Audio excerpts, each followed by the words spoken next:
Un poids qui peut atteindre les 5 kilos. Une envergure de plus de 2,50 m et 2 pattes puissantes équipées de serres redoutables. Le grand aigle de mer a tout d'un prédateur hors pair. Cela fait de lui un symbole de force et de puissance, mais aussi un chasseur impitoyable.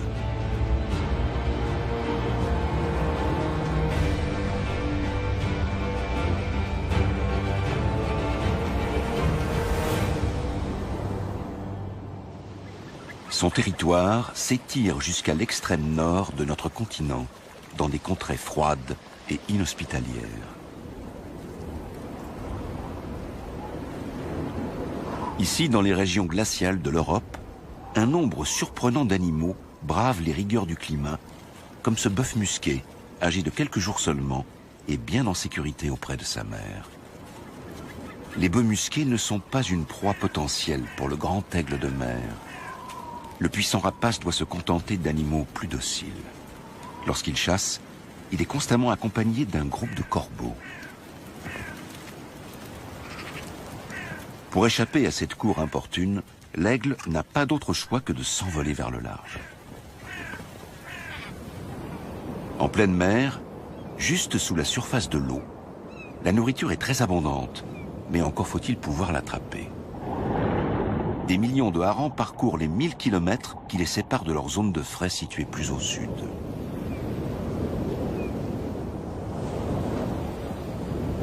Chacun de ces poissons représente à lui seul la ration quotidienne d'un aigle affamé. Mais le rapace n'est pas le seul à apprécier le hareng.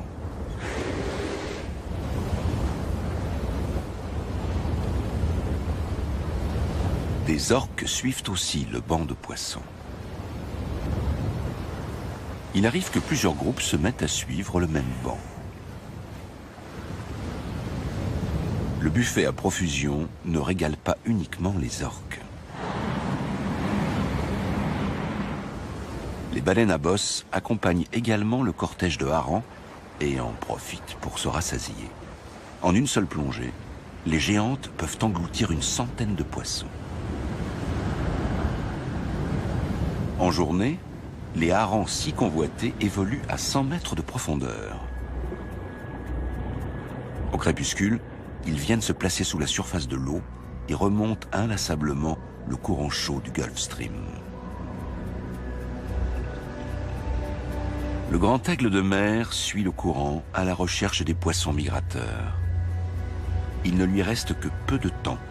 Au nord du cercle polaire, les journées d'hiver sont bien courtes.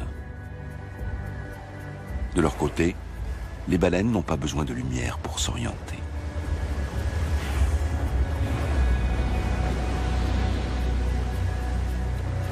Le souffle et le bruit des nageoires attirent les mouettes, toujours prêtes à jouer les pique-assiettes.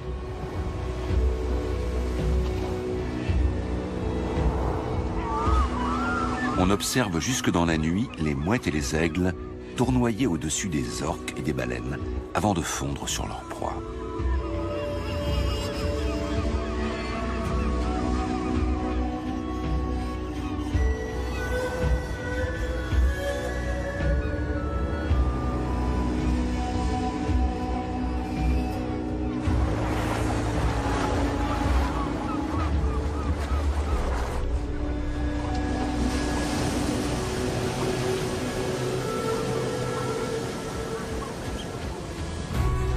Du côté des oiseaux marins, on est peu regardant sur les bonnes manières. Lorsque les gros mammifères marins chassent le hareng ou d'autres poissons, ils abandonnent de nombreux restes dans leurs sillons. Ce sont sur ces restes que lorgnent les oiseaux.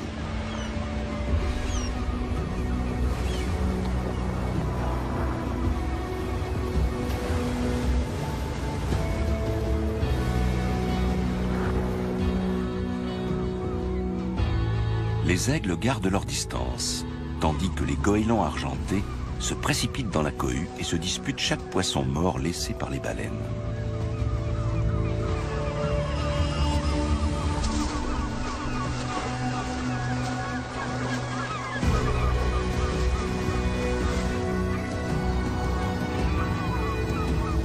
rapace garde un œil sur la situation et attend le moment opportun.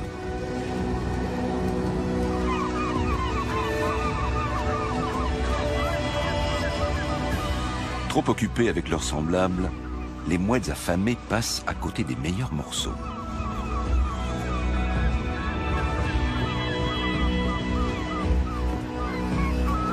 Les baleines émergent régulièrement, amenant à chaque fois de nouveaux restes à la surface.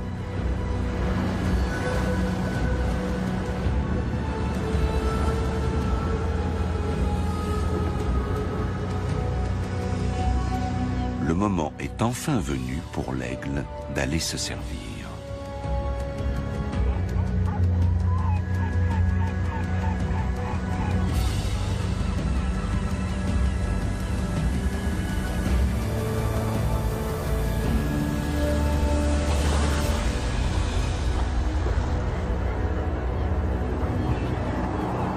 L'attente et les rondes sans fin ont payé.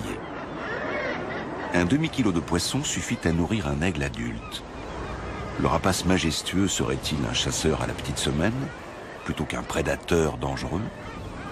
Ou alors cette tactique est-elle caractéristique du grand aigle de mer le long des côtes de la Scandinavie? Le littoral de l'Atlantique Nord, battu par les vagues, n'est pas l'unique territoire du grand aigle de mer. Des lacs calmes et paisibles peuvent également attirer le rapace, comme dans le Mecklembourg-Poméranie occidentale. Les flots sont immobiles et figés, à première vue du moins. Et pourtant, on n'est pas si loin de l'agitation de la mer de Norvège. Tout comme dans l'Atlantique Nord, des animaux dont l'aigle est friand se rassemblent ici en très grand nombre. Et comme d'habitude, lorsqu'une abondante source de nourriture apparaît, des prédateurs de toutes sortes viennent prendre part au festin.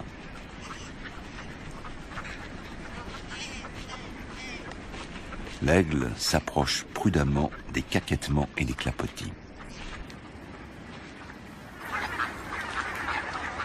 Canards, cygnes et foulques se rassemblent autour des dernières étendues d'eau encore épargnées par la glace.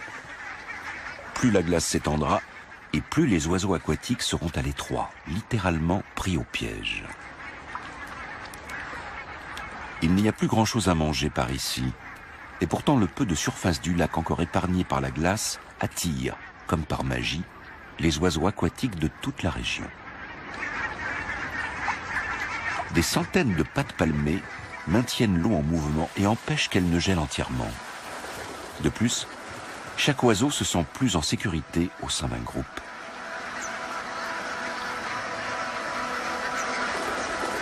Tout comme le banc de harengs dans l'Atlantique Nord protège chaque individu en déconcertant ses prédateurs. Contrairement aux habitudes de ses congénères du Grand Nord, l'aigle doit chasser seul ici.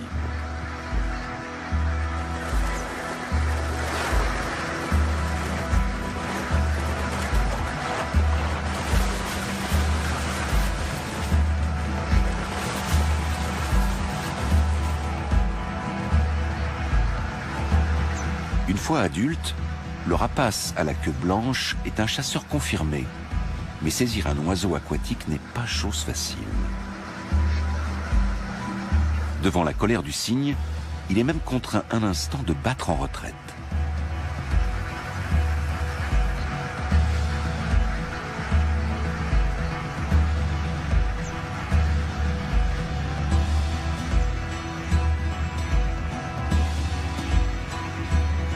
Le jeune aigle fait plus d'efforts. Il fond sur les oiseaux en fuite bien plus souvent que ses aînés.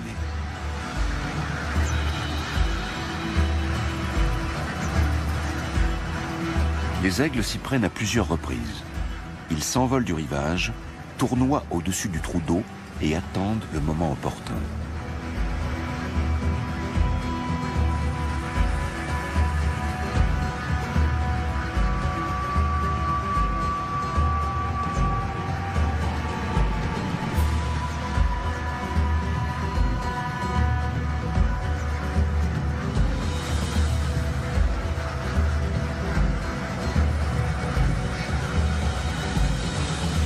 À chaque fois pourtant, dans le tohu-bohu général, ils perdent de vue la proie convoitée au dernier moment.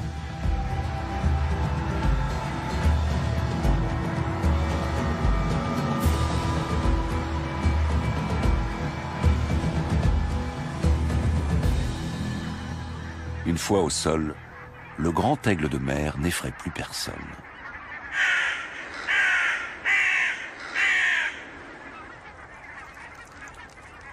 Le jeune rapace est arrivé à ses fins. Il a attrapé un plongeon qui avait quitté le Grand Nord pour venir passer l'hiver ici.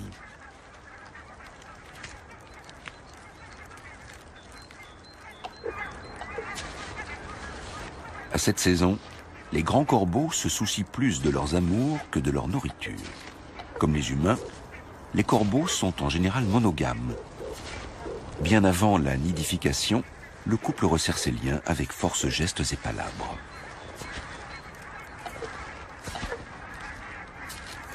Il va de soi que tôt ou tard, les corbeaux essaieront de grappiller quelques restes, mais rien ne presse. Pour le moment, la priorité est ailleurs.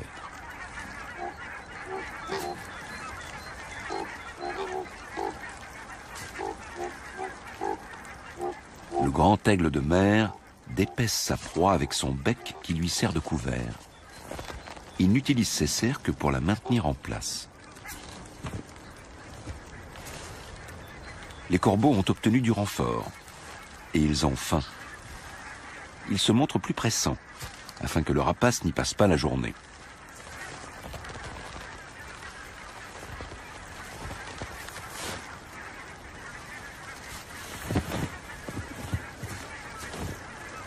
Au début, sans trop de succès. Pour survivre dans la nature, la plupart des animaux se contentent souvent d'une source de nourriture bien spécifique. Le chardonneret a ses propres exigences alimentaires.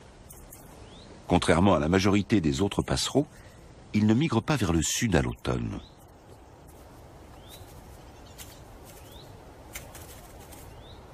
Grâce à un bec puissant et relativement effilé, il parvient à se nourrir de graines de plantes épineuses et notamment de graines de chardon, ce qui lui vaut son nom.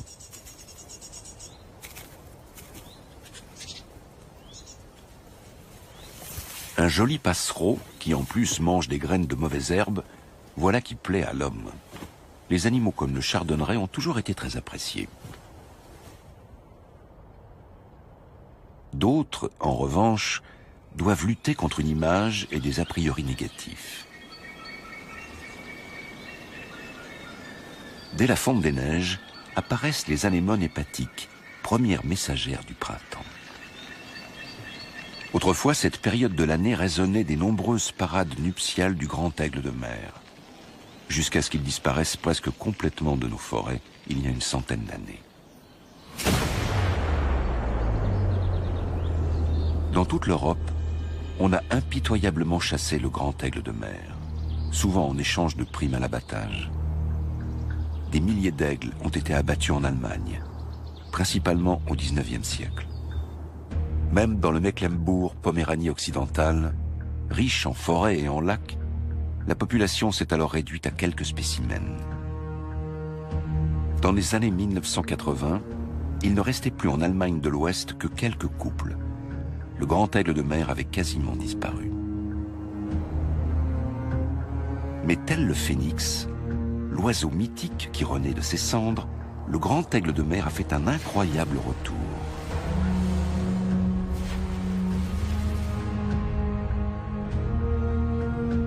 Au XXe siècle, la protection de la nature s'est développée et la chasse à l'aigle a été interdite.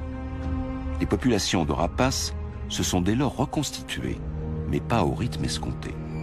Pour quelle raison ? Aujourd'hui encore, la chasse fait de nombreuses victimes parmi les aigles, ne serait-ce qu'indirectement. En effet, le plomb contenu dans les munitions est un poison mortel pour les rapaces. Il existe bien, et depuis longtemps déjà, des munitions sans plomb, mais celles qui en contiennent sont toujours vendues et utilisées.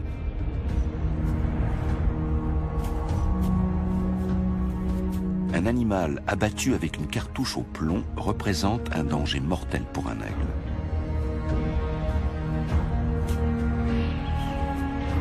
Au moment de l'impact, le projectile explose, libérant d'innombrables particules de plomb microscopiques. Les plus infimes, qui sont sans grande conséquence pour l'homme, suffisent à causer chez l'aigle des dégâts neurologiques et à entraîner la cécité, signant ainsi son arrêt de mort. Les carcasses d'animaux et leurs entrailles, souvent abandonnées sur place après la chasse, sont des mets très prisés du grand aigle de mer. Les corbeaux aussi sont des charognards. Ils ne semblent pourtant pas affectés par la présence du plomb.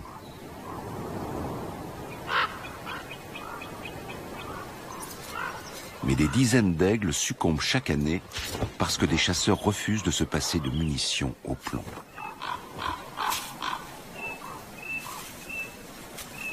Le cerf est désormais tout au corbeau. Bien qu'il y en ait largement assez pour chacun, les querelles sont inévitables.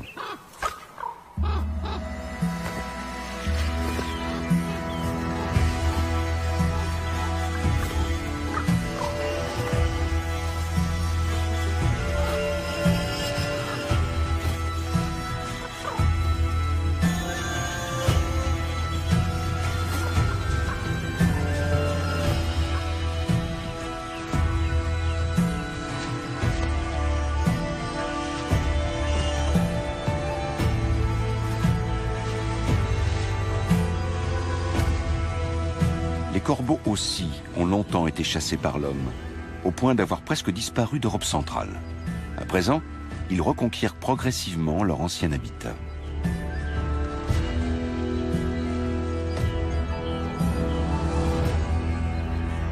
Aujourd'hui, on attribue plus de 700 territoires au grand aigle de mer en Allemagne. D'après les calculs des biologistes, il en faudrait 2 fois autant. Si on utilisait moins de munitions au plomb, on pourrait dans quelques dizaines d'années à peine réentendre le cri du grand aigle de mer dans ces forêts.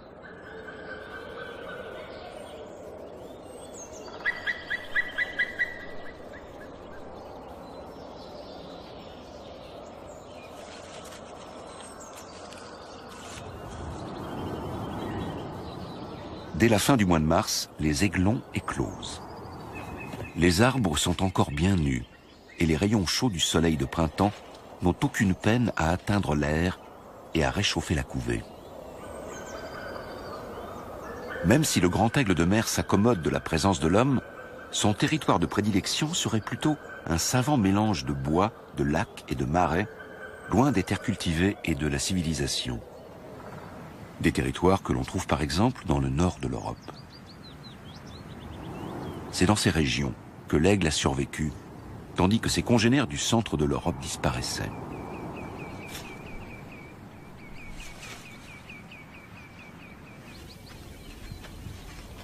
Non seulement la Scandinavie présente l'avantage d'être faiblement peuplée, mais elle abrite également plus de 4000 ours bruns et autres prédateurs. Contre toute attente, la présence de ces animaux sauvages joue un rôle clé dans la vie des aigles. On retrouve toujours des oiseaux de proie dans le sillon des grands prédateurs. Ils attendent patiemment à proximité des ours et les suivent dans leurs déplacements. Quant aux ours, seuls les individus les plus prudents et craintifs ont survécu aux années de traque menées par l'homme. L'ours est un animal peureux. Une odeur alléchante le pousse à interrompre sa course. Un deuxième ours plus sombre apparaît. Il est lui aussi attiré par cet arôme qui leur fait tourner la tête.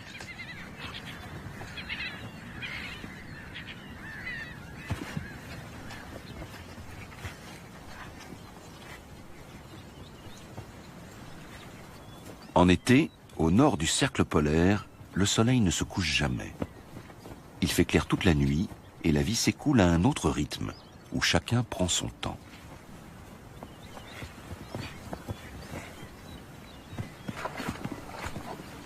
Une charogne gît dans les marais. Voilà ce qui attire les ours.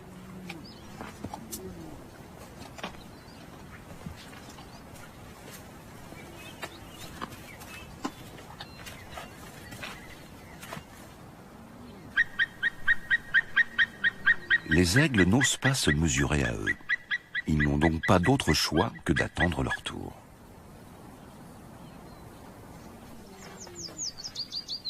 Les ours dévorent tout ce qu'ils peuvent de leur butin. Ils avalent jusqu'à 40 kilos de nourriture en un seul repas.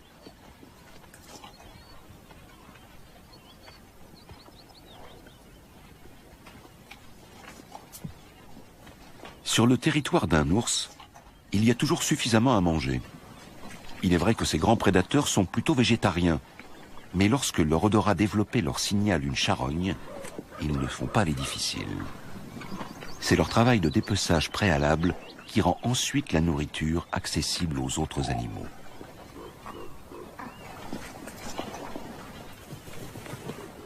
Les ours, les aigles, les corbeaux et les mouettes, chacun attend son tour. Dans la nature, une charogne représente une source inestimable de protéines. Ce n'est qu'au petit matin que le dernier ours décide de s'en aller, emportant avec lui quelques provisions.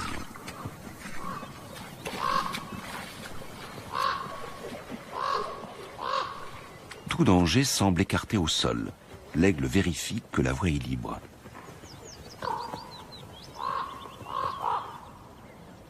Et il peut enfin entamer son petit déjeuner. Un vieil aigle approche prudemment à travers l'herbe à coton, toujours à l'affût du moindre mouvement. Puis vient son partenaire. Les aigles de mer sont monogames. Les couples passent toute l'année côte à côte.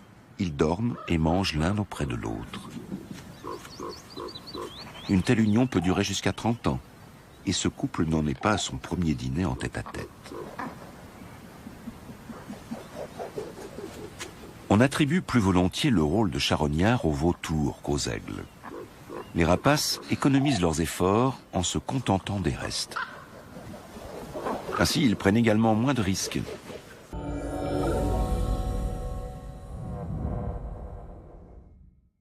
Lors d'une chasse en rase-motte ou face à une proie qui se rebelle, l'oiseau peut se blesser.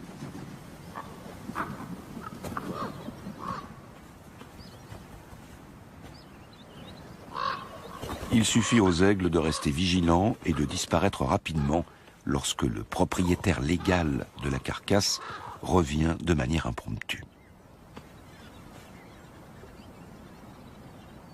Le grand aigle de mer va toujours soigneusement doser son effort au moment de se nourrir, au risque de paraître flegmatique, voire paresseux. Mais les rapaces maîtrisent aussi les airs, et ils y sont de téméraires chasseurs, fondant sur leur proie à toute vitesse. Ce genre de scène assez rare dans les forêts et les marais scandinaves est plus fréquent dans des régions aux paysages totalement différents.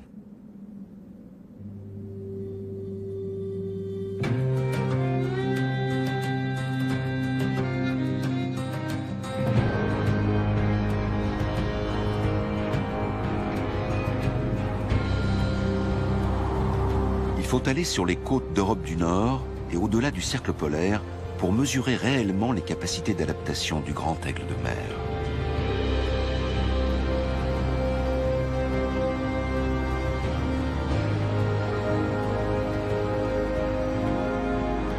Des îles inhospitalières surgissent au milieu des flots. Il y en a des milliers. Certaines ne sont rien qu'un rocher minuscule. D'autres trônent au milieu de l'Atlantique comme de véritables montagnes. Bien protégés des prédateurs terrestres qui n'ont aucun accès à ces falaises, les oiseaux marins comme les fous de bassin se rassemblent ici en très grand nombre pour se reproduire. Les fous de bassin sont parfaitement adaptés à la vie au bord de mer. Ils savent se jouer du vent et ne craignent aucun ennemi quand ils sont dans leur élément.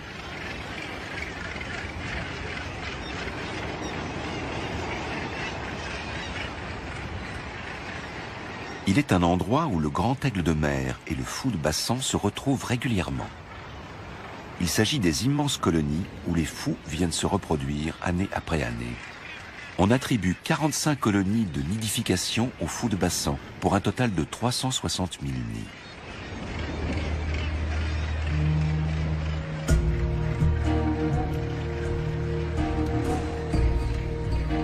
Les fous de bassan sont bien plus vulnérables ici.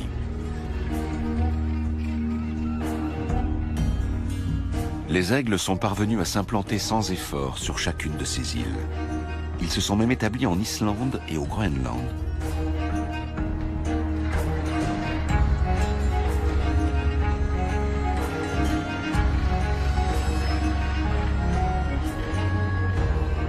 Ils patrouillent au-dessus de la falaise couverte d'oiseaux pendant des heures et observent leur manège.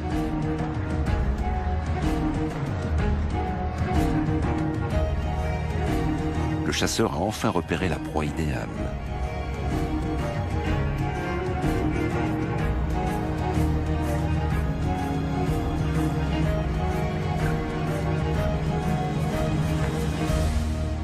Un fou qui avait baissé la garde.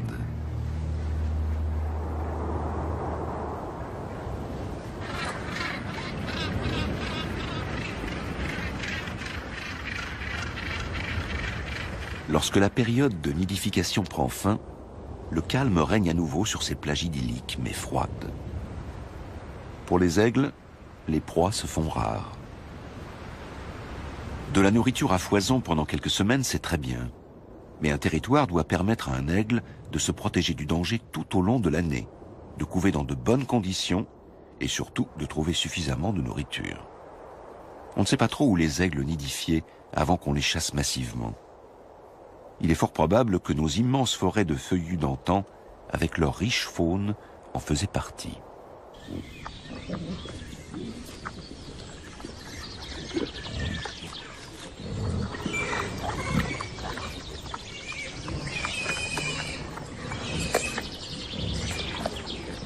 Les sangliers sont un peu trop gros pour les aigles, mais ils peuvent tout de même représenter un apport de protéines intéressant. Autrefois, les meutes de sangliers attiraient les grands prédateurs et les aigles n'avaient plus qu'à se servir.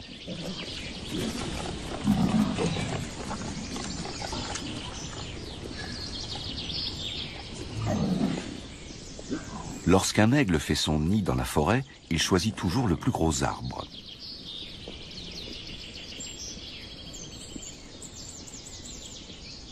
Il est vrai que l'air peut peser jusqu'à 500 kg et mesurer jusqu'à 2 mètres de diamètre.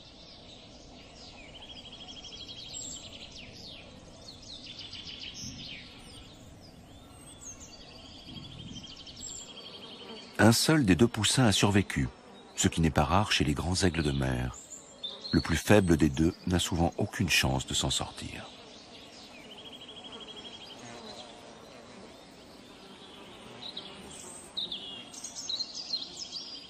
Contrairement aux sangliers, les aigles n'ont pas de prédateurs. Ainsi, une couvée d'un seul poussin à chaque saison suffit amplement à assurer la pérennité de l'espèce. Cela suffit aussi à faire croître la population d'aigles. Près de 100 ans après une éradication presque totale, ce phénix a colonisé la Hollande et le reste de l'Europe de l'Ouest depuis l'Allemagne.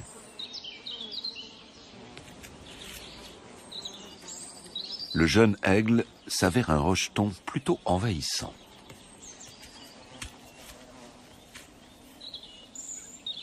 Il a 70 jours et a déjà avalé pas moins de 50 kilos de viande et de poisson. Il va bientôt prendre son envol. Le grand aigle de mer peut atteindre 90 cm et la femelle peut peser jusqu'à 5 kilos.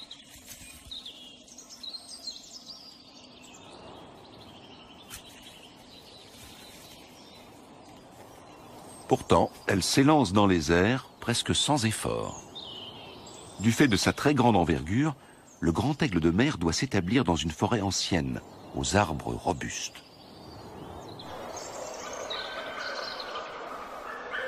Il faut aussi que l'emplacement ne soit pas trop éloigné d'une côte, d'un lac ou d'une rivière.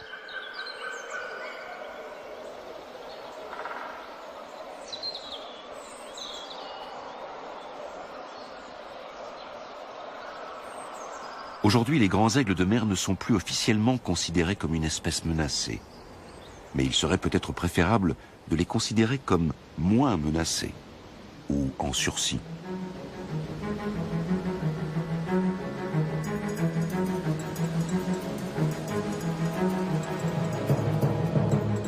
car un danger menace les aigles et les autres oiseaux, même dans les endroits les plus reculés.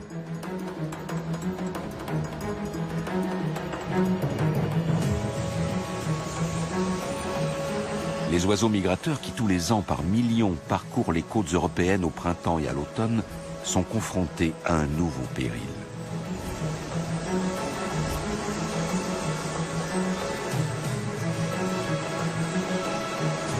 Les champs d'éoliennes sont l'emblème de la transition énergétique. Tout comme la culture de biomasse a précipité la disparition de certaines espèces, l'armée grandissante des hélices exige son tribut.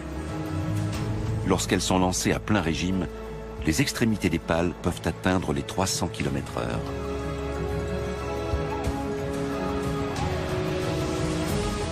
On ne connaît pas l'ampleur des dégâts à l'échelle européenne. Mais en seulement une décennie, un parc éolien construit en Norvège a coûté la vie à 30 aigles. En Allemagne, 95 rapaces ont à ce jour été victimes des éoliennes.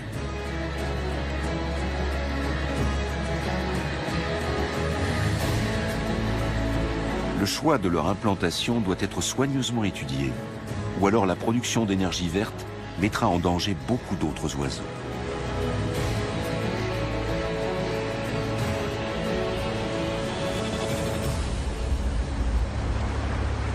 La totalité, ou presque, de la côte atlantique de la Scandinavie est à nouveau peuplée par le grand aigle de mer. Rien qu'en Norvège, on dénombre 2000 airs. Dans les eaux chaudes du Gulf Stream, qui s'écoulent inlassablement vers le nord, les aigles trouvent bien assez de poissons pour se nourrir. Les forêts sont assez rares dans le Grand Nord. Les territoires les plus septentrionaux se trouvent en dehors des zones boisées. Comment les rapaces parviennent-ils à nidifier?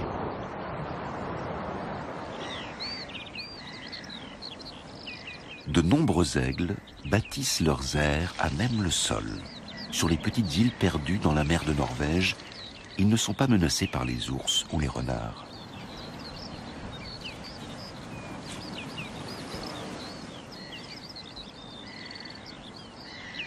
Le poussin a presque 80 jours quand il se prépare à quitter le nid. Lorsque celui-ci se trouve au sol, le danger de chute est assez réduit.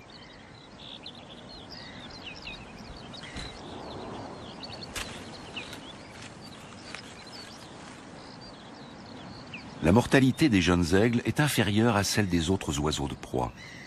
Un aiglon sur 10 succombe au cours de sa première année, contre 1 sur 2 chez les buses.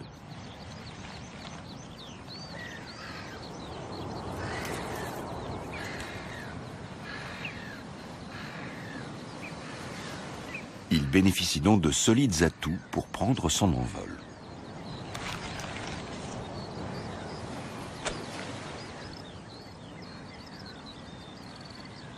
Le juvénile est presque toujours seul. Les adultes viennent le nourrir 1 ou 2 fois par jour. Pour le reste, il est livré à lui-même et passe beaucoup de temps à renforcer les muscles qui lui permettront de voler. Personne n'a besoin de le lui enseigner. Il n'a qu'à suivre l'irrépressible besoin qu'il éprouve au fond de lui.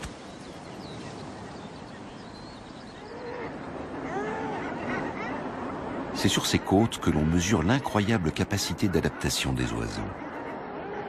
Pour pouvoir profiter des immenses bancs de morues et de harengs et des énormes colonies d'oiseaux marins dans le Grand Nord, les aigles ont dû s'adapter. Le fait de bâtir leur aire au sol sur des îles où ils n'ont aucun prédateur en est une preuve. Pour les mères de ces juvéniles bientôt prêts à quitter le nid, les territoires de chasse ne se trouvent jamais bien loin. Même en l'absence de baleines, voire de bateaux de pêche, pour leur prêter main forte, elles trouvent toujours un poisson mort ou imprudent à se mettre sous la dent.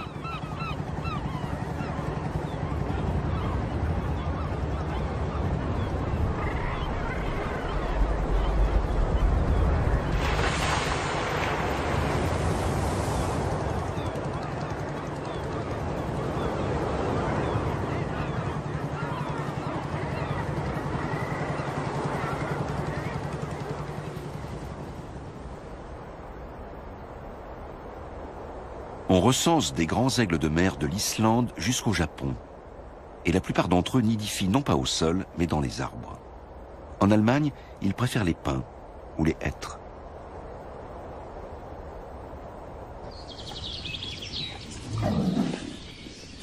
Les marcassins sont devenus de véritables petits sangliers et le poussin a tout d'un aigle adulte.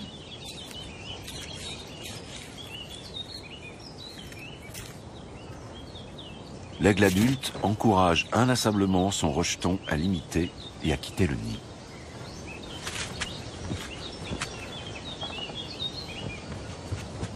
Mais avant cela, il faut s'entraîner sans relâche.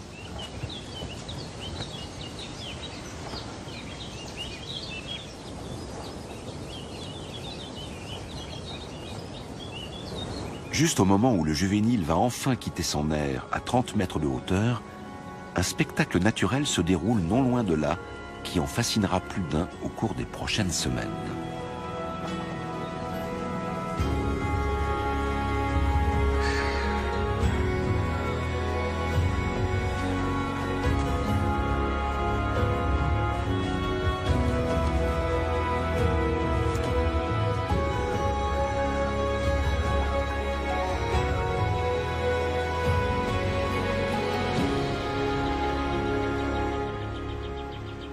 Sur une île proche de la forêt se trouve une colonie de cormorans.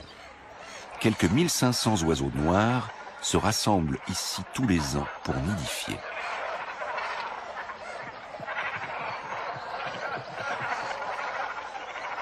Pour les autres espèces, les retombées, au sens propre, sont énormes.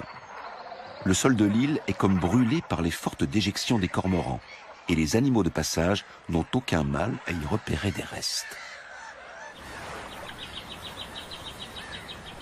Comme un aimant, l'île des cormorans attire des centaines d'oiseaux affamés.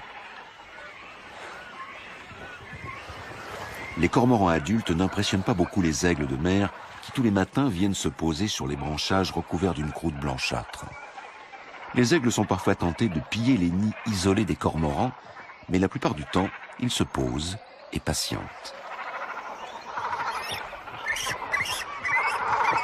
Tandis que les cormorans s'affairent à nourrir leurs petits, les aigles attendent que leur repas tombe du ciel.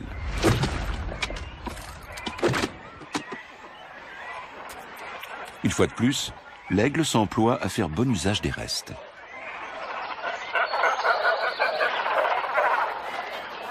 Les espèces dépendent les unes des autres. Lorsque le poisson est abondant, les oiseaux marins nourrissent leurs poussins sans peine. Et grâce aux cormorans, des dizaines d'aigles ne sont plus dans le besoin.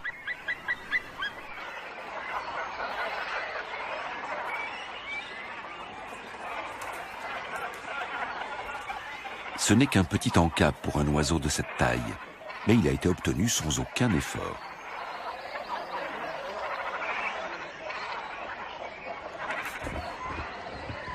Jusqu'à une vingtaine de jeunes aigles attendent leur tour certains jours sur l'île des Cormorans. Et ils ne sont pas les seuls à être alléchés par l'odeur.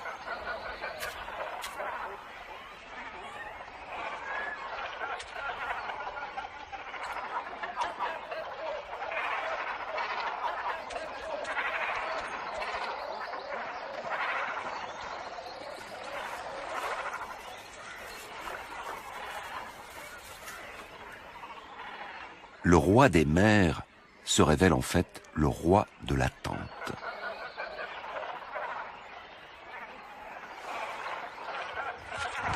Avec un peu de chance, l'aigle tombe parfois sur un mets plus copieux, comme par exemple ce cormoran mort qui devrait suffire à le rassasier.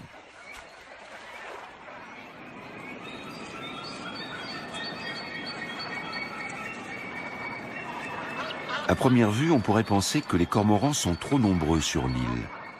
Mais que ce soit sur une lointaine île de l'Atlantique ou au bord des lacs de nos régions, le fait que certaines espèces d'oiseaux établissent d'importantes colonies en un endroit est la preuve que la nature y est préservée.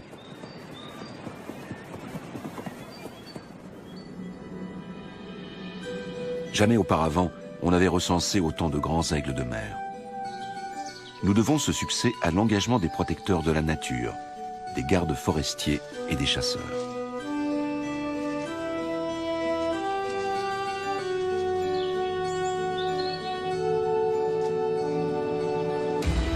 Les temps où l'on considérait l'aigle comme un animal nuisible sont révolus. Les principales menaces pour les oiseaux de proie sont sous contrôle. Sans trop d'investissement, de nouvelles zones protégées peuvent être établies autour des arbres propices à la nidification.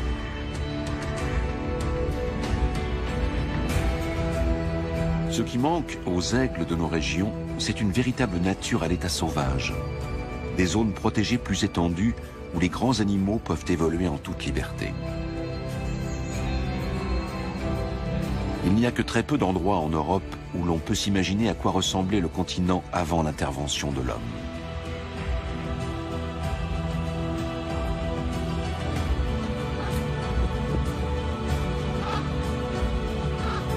Un paysage où chaque espèce endémique a sa place, même celles qui ont été longtemps haïes et chassées.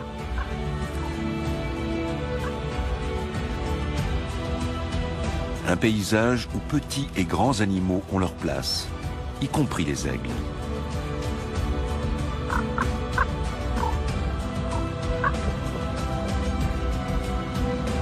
De tels endroits existent, dans les parcs nationaux par exemple, ou dans d'anciennes zones d'entraînement militaire désaffectées.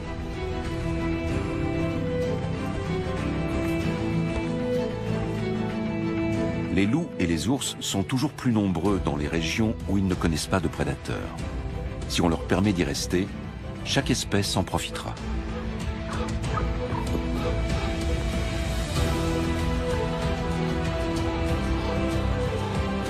Sans eux, la recherche de nourriture est bien plus pénible pour les aigles de mer.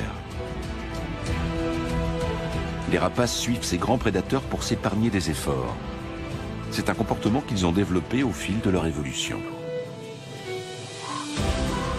Et si leur attente patiente auprès des autres prédateurs ne suffit pas, les aigles peuvent toujours avoir recours à leur propre talent de chasseur. Le retour du phénix représente un des grands succès de la protection animalière.